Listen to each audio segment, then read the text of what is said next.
Hey everyone, time for BaltimoreHourly.com video. As you can see, I got my hair cut and it's still wet from being in the shower.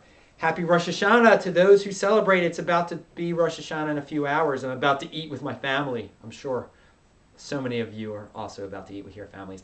Anyway, I'm just going to talk about some very random political, semi-political thoughts. This is not about the election. Um, I guess my first thing is about, again, I keep talking about personal responsibility and saving money, managing your money. What's up with all the tattoos, people? Tattoos, like at a minimum, like cost what, $50, $100? Just instead of spending that money on stuff you're going to regret, and you're going to regret it eventually, most of you are going to regret it. You know, instead of getting 10 tattoos, maybe get one tattoo and save the $900 invested. I don't know. I mean, I hear all these people complaining about how they have no money, but they have all these tattoos. Um, Again, if you want to get tattoos, but then don't complain to me that you can't afford to go to the dentist and that you need the government to pay for the dentist or to get your checkup or whatever when you have all these tattoos. Another thing, we're talking about money. A lot of people feel that it's hard to get a job, and I don't want to start my own business, so they join the army. And I really recommend against joining the army. You can be patriotic in so many other ways, but the army seems like the biggest nightmare in the world. These guys come back so damaged, and you never know when you're going to be in a combat war these days. And I think combat wars are ridiculous.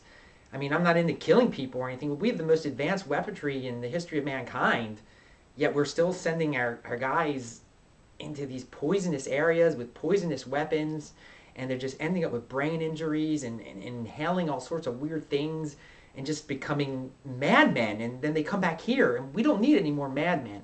So, again, if you think you need a job or you need money for college, don't join the army. Don't do that. There's other ways. You don't even have to go to college.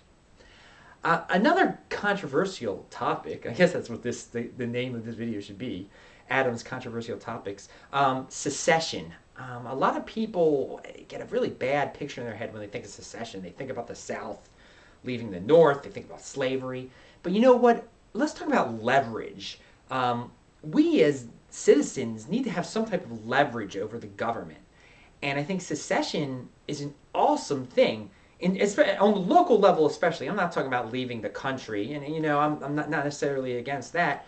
But, I mean, in Scotland just recently, they tried to leave England. And I thought that was awesome. I thought that would have just set a great precedent for other jurisdictions across the world. I mean, we need smaller jurisdictions. I mean, we need, and maybe I shouldn't say it that way, we just need a breakup of some of these huge governments, whether it be on the local level, the state level, the national level. Anyway, I mean, just imagine if Roland Park just said, we're out of here.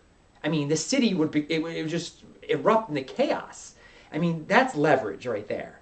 And people really need to organize a little bit better in Baltimore City and the state of Maryland. I know you hear these people about Western Maryland seceding, and everyone's like, "Oh, that's horrible." Well, if you hate the people there so much, why do you care if they leave or not? I mean, and I'm not saying you do hate the people, but some people really do just like despise the people over there for some reason or another. But I'm all for that type of secession, all for Western Maryland seceding. I think it would just set a great precedent, and in smaller jurisdictions, and Baltimore City would break up maybe. I mean, that would be great if there was a threat to break up Baltimore City. I think it would just create an incredible amount of change and just a better Baltimore City as a whole, or what would ever be left of Baltimore City at least. Anyway, those are my thoughts for today. Happy New Year to all those that are having a new year.